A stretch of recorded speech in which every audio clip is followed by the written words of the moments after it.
से कैसे प्रभु ने खेल रचाया। भक्त और भगवान के प्रेम का दर्शाती नाता।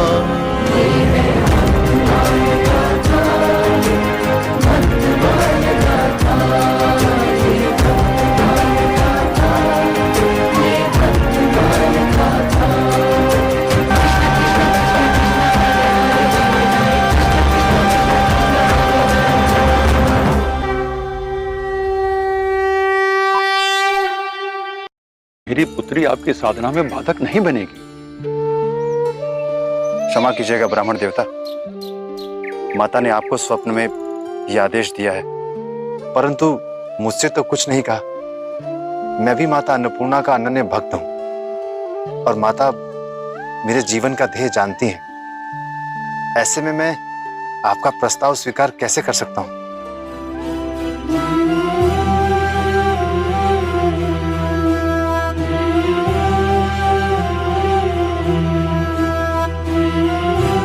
माता अन्नपूर्णा ने मुझे बचपन में अपने हाथों से भोजन कराया है। यदि उन्होंने ब्राह्मण देवता को स्वप्न में आकर उनकी पुत्री के लिए मुझे वर के रूप में चुना है, तो कदाचित ये माता अन्नपूर्णा की ही इच्छा हो। किंतु मेरे कुल को तो महात्मा का श्राप लगा है, जो उन्होंने मेरे पिताश्री को दिया था। इसका अर्थ तो ये है कि विवाह के पश्चात भी मेरे वंश की वृद्धि नहीं होगी, किंतु विवाह होने से मुझे पत्नी का प्रेम भी तो मिलेगा, मेरा जीवन भी व्यवस्थित हो जाएगा। विवाह के पश्चात घर में ही भोजन मिलेगा। अभी तो परंतु मुझे तो अध्यात्म और भक्ति के मार्ग पर चलना है, जिसमें विवाह बाधा उत्पन्न कर सकता है। मेरे पूजनीय गुरुदेव ने भी मुझसे यही कहा था। नरहरि कंचन कामी इनते रहिए तो, जो चाहिए कल्याण राम दरस भरपूर। तुलसीदास, अब तुम संत बनने के पथ पर अग्रसर हो। स्त्री और धन का मोह कभी मत करना, इनसे सदा दूर रहना। नहीं, मैं विवाह नहीं कर सकता।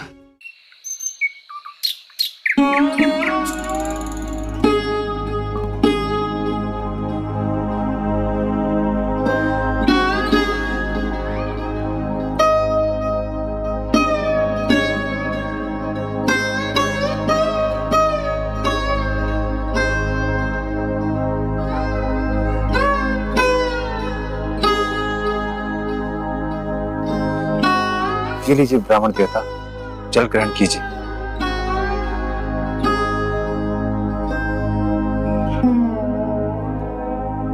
इन्हें क्या हो गया बेटा?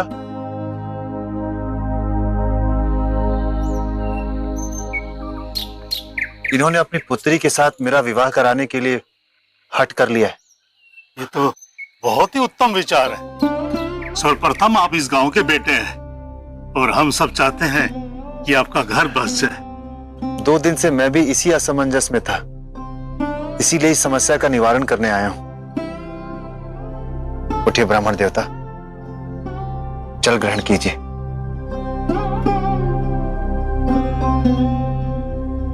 पहले आपको ये बताना होगा, आपको मेरा प्रस्ताव स्वीकार है या नहीं।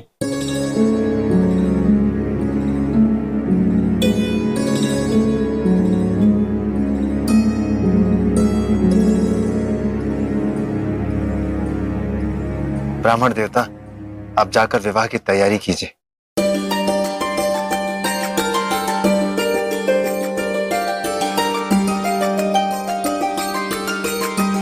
आपने जो अभी भी कहा, क्या वो सत्य है? क्या आपको मेरी बेटी के साथ विवाह प्रस्ताव स्वीकार है? हाँ ब्राह्मण देवता। अब आपको और आमरण अनशन करने की आवश्यकता नहीं है। लीजिए, जल ग्रहण कीजिए।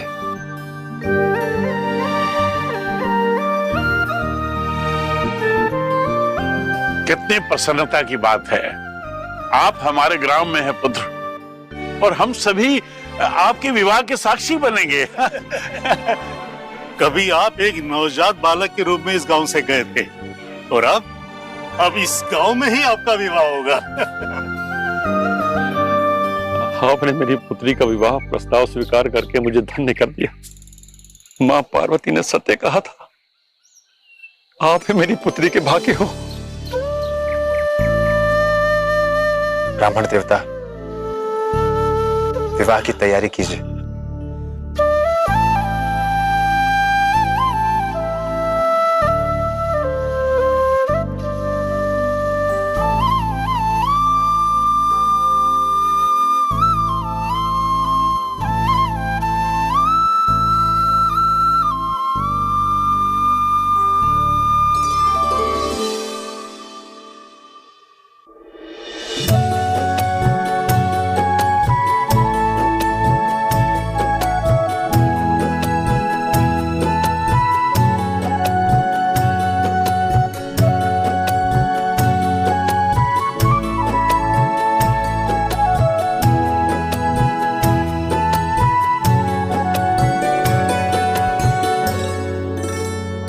रूप ऐसा सलोना न देखा कभी, ऐसे बदलेगा जीवन न सोचा कभी। रूप ऐसा सलोना न देखा कभी, ऐसे बदलेगा जीवन न सोचा कभी।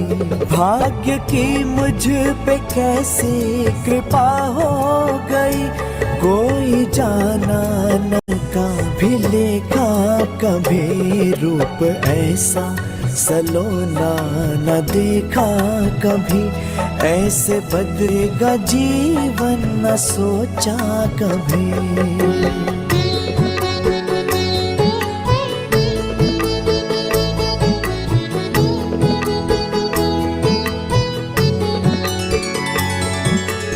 आइए पंडित जी, अब आप कन्यादान की विधि पूरी कीजिए।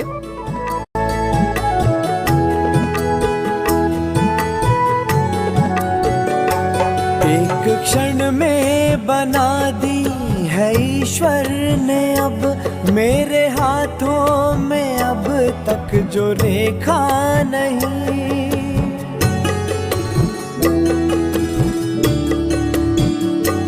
एक क्षण में बना दी है ईश्वर ने अब, मेरे हाथों में अब तक जो रेखा नहीं।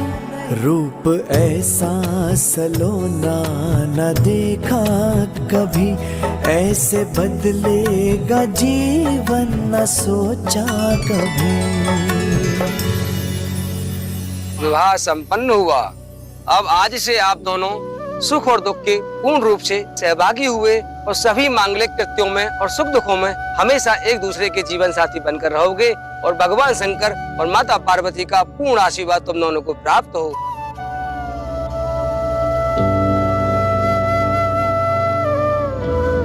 बोले शंकर भगवान की जय।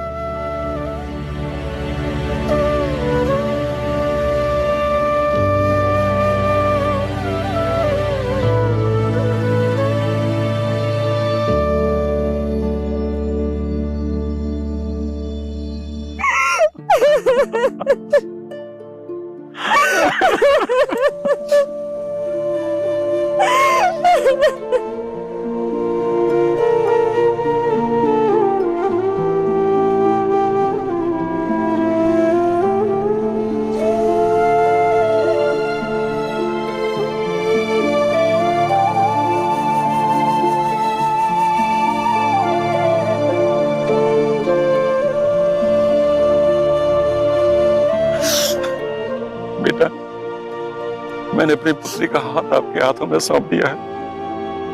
आप स्वयं एक सिद्ध पुरुष हैं। मुझे विश्वास है कि मेरी बेटी आपके साथ सदैव सुखी रहेगी। आपकी पुत्री मेरी अब पत्नी है। मैं अपना दायित्व अच्छे से निभाऊंगा। आपके साथ हमारा संबंध जुड़ चुका है, तो इसलिए आप मेरे पिता तुल्य पूजनीय हैं। आज के बाद मैं आपको पिताजी कहकर संबोधित करूंगा।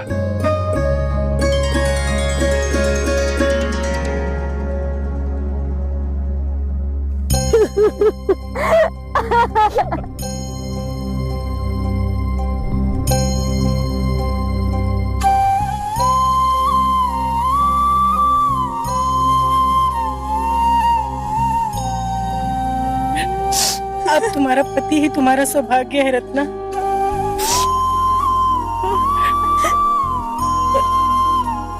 वहां जाकर हमें भूल मत जाना। हाँ माँ, यदि आप ऐसा कहोगे तो मैं नहीं जाऊंगी।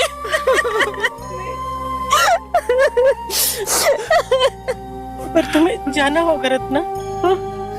हर बेटी के भाग्य में यही लिखा है, माँ बाप को बेटियों के साथ सदा रहने का सौभाग्य नहीं मिलता।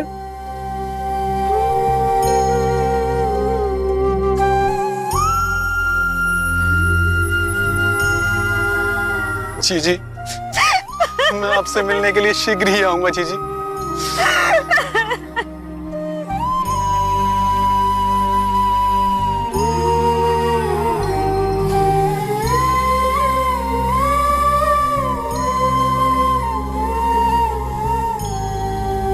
हाँ भैया, जब तुम्हारा मन करे तब मुझसे मिलने चले आना।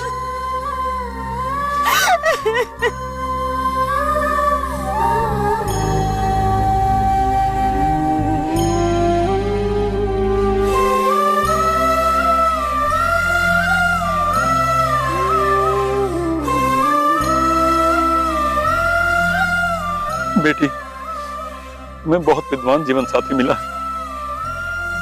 सदैव खुश रहो।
प्रवेश करो।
रत्ना,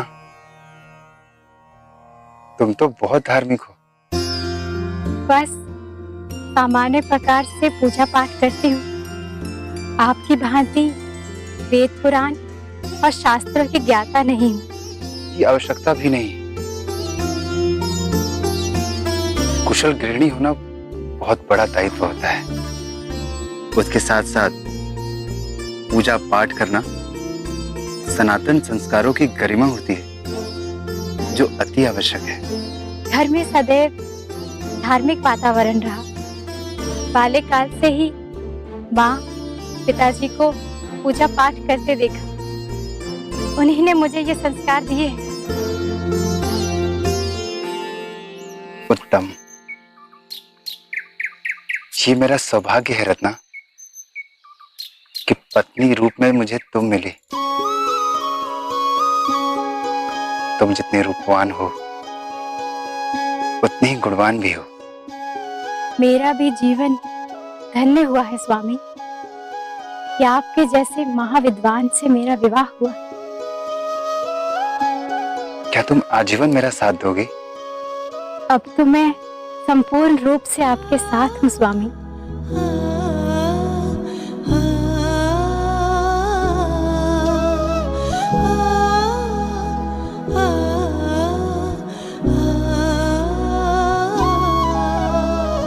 रत्ना, यदि मैं तुमसे विवाह के प्रस्ताव को अस्वीकार कर देता तो मैं तुम्हारे गुणों को नहीं देख पाता। आज मुझे इस बात का विश्वास हो गया है रत्ना कि भगवान सबके जीवन में सुख और दुख की समानता बनाए रखते हैं।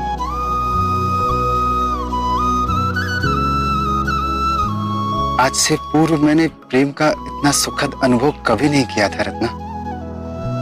कदाचित प्रेम के विचार ही नहीं आए, किंतु अब मैं सदैव तुम्हारे साथ रहना चाहता हूं।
पिताजी, आप अचानक, सब कुशल मंगल तो है?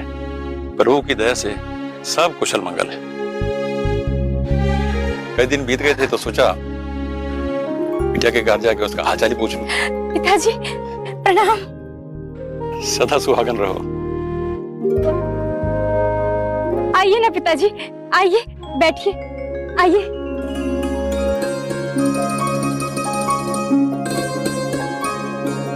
आप बैठिए पिताजी, मैं आपके लिए जलपान का प्रबंध करती हूँ। नहीं बेटी, मुझे पाप में डालोगी क्या?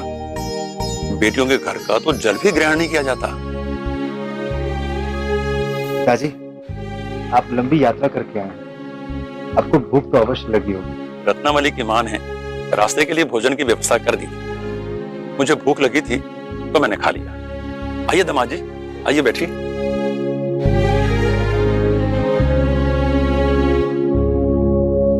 पिताजी, माँ कैसी है?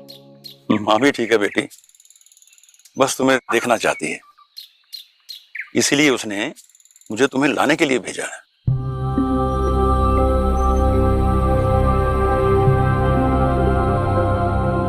दामाद जी, यदि आपकी अनुमति हो तो कुछ दिनों के लिए मैं रत्नावली को इसके मायके ले जाऊं।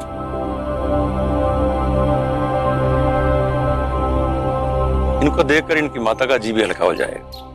पिताजी, मुझे कोई आपत्ति नहीं है, परंतु कई दिनों से मैंने अपने हाथों से भोजन बनाना छोड़ दिया है। रत्नावली की अनुपस्थिति में आस पड़ोस के लोग मुझे भोजन बना कर देंगे, ये मुझे अच्छा नहीं लगेगा।